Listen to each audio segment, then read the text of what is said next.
Welcome back, Brianna Lehman. She's from the Daily Caller and host of The Facts with Brianna Lehman. Also back with us, Brett Winterble from 11:10 a.m. WBT in Charlotte, North Carolina.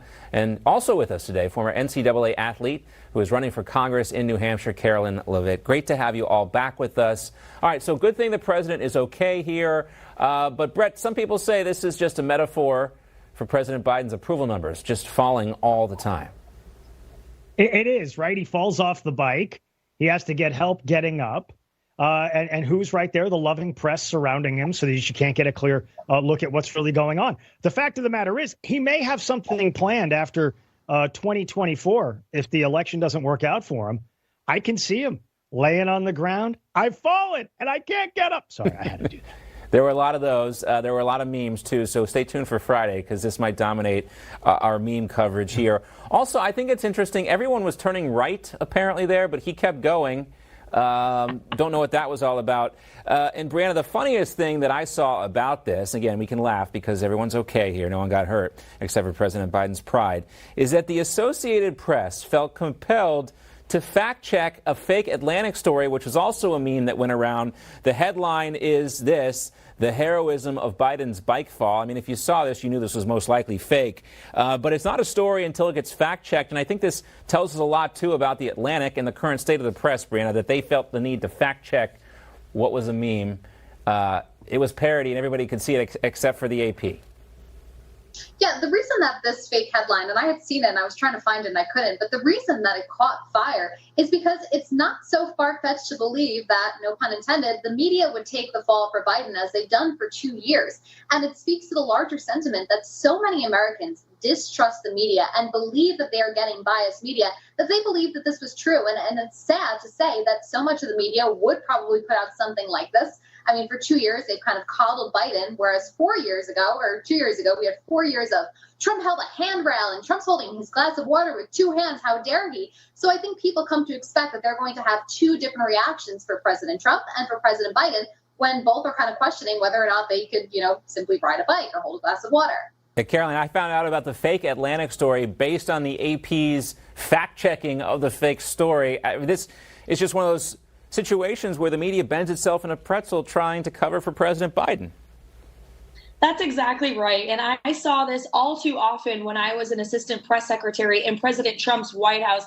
I actually recall specifically a press conference when my boss, Kayleigh McEnany, took the podium. The entire hour, the White House press corps spent questioning Kayleigh about President Trump's health, about his mental health, about his physical fitness, because he merely held a handrail when he was walking up on a very slippery and rainy day. Now, this president is falling off of his bike. He cannot complete a coherent sentence, and the media is absolutely silent about his mental stability. They're not asking for his medical report or for the review by his doctor. And I was there in the Trump White House when they incessantly inquired about it. The media's hypocrisy is so clear. I'm glad to see President Biden is okay, but let's not give the media just another pass because their hypocrisy is damning in this situation once again.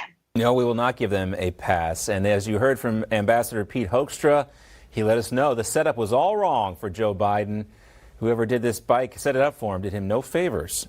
So there's that.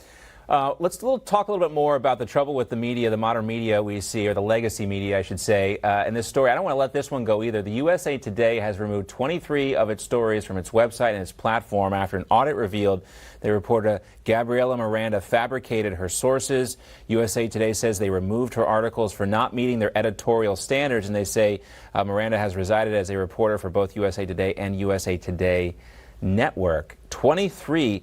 This is what we have to be concerned about, Brianna, when you look at these stories with unnamed sources. Absolutely. And I think this kind of ties into, too, with Taylor Lorenz. We saw recently the Washington Post. She apparently reached out to some YouTubers, and then they kind of had to backtrack that because she only did it after a certain time period.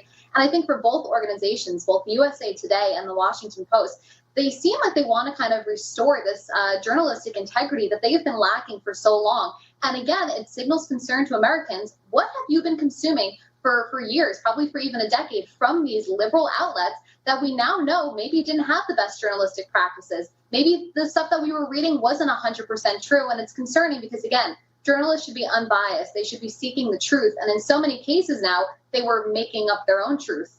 Right. And the important thing, too, here, which a lot of folks might not realize, is the USA Today owns a lot of local newspapers. So sometimes this stuff, you can see the Palm Beach Post, one of their properties right there. Sometimes this stuff finds its way into newspapers across the country. You mentioned Taylor Lorenz, Brianna. Let's talk about her a little bit more. She got into a Twitter fight with Vox Media co-founder Matthew Iglesias over the weekend. He apparently has come down with COVID. He tweeted this: "I have some personal news. I've contracted the novel coronavirus. Frankly, I think the virus should respect Father's Day more than this. FYI, all the future typos are due to long COVID." Obviously a joke there, but you can't make jokes around Taylor Lorenz, Brett. She was not happy about this. She responded, quote, "I'm glad it's a joke for you, Matt, and that you're lucky enough to get access to great care. But for those who have had their lives destroyed by the virus and those who have had loved ones die from or suffer with long COVID, it's not funny. Hope you can have a little more empathy, especially today." Okay, so humorless Taylor Lorenz, no time for this on Twitter. Humorless. Look, she reminds me of the person running the student newspaper that wants to make it all about her. They're turning the Washington Post into like high school 101 here, and it's awful. She's not a serious journalist. She's been called out for sending people to stalk other people. It's absolutely unacceptable. And between this and the USA Today, you know and I know that is the definition of fake news. You're making up stories and you're feigning outrage over Matthew Iglesias. Does she even ask, "Hey, I hope you get well. How are you doing? Are you getting through this okay?" Instead, she takes shots at him. This is somebody who has never grown up and walking around a major news. This is Woodward and Bernstein, and she's taking pot shots at Matt Iglesias, please. And right, we don't want to downplay, I don't want to get accused, long COVID serious, but this is Matthew Iglesias making fun of his own COVID diagnosis here. She's got no room for this.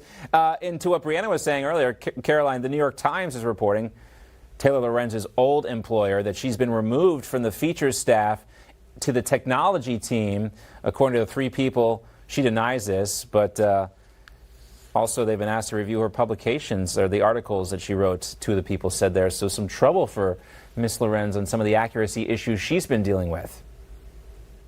Well, good, because she is not a journalist. She is not reporting fair and balanced news as journalists are supposed to. Unfortunately, journalism is dead in America. I saw that as well firsthand in the Trump White House, whether it was their malfeasance on the 2020 election, or about the Russia collusion hoax, the Steele dossier, the origins of COVID-19. I could go on and on, but I talk with voters on the campaign trail every day. They are very careful and cautious about the media they digest, and I hope that the rest of the country will come on board because, as you know, as we all know, the media, the mainstream media, is a left-wing part of the Democrat Party. They're a third arm of the Democrat Party, and they're pushing their propaganda. So the American people must be smarter and wiser when listening to people like Taylor Lorenz. And, when people come out and tweet back at her, "Hey, Taylor, take it easy. It's a joke." She's so defensive about it.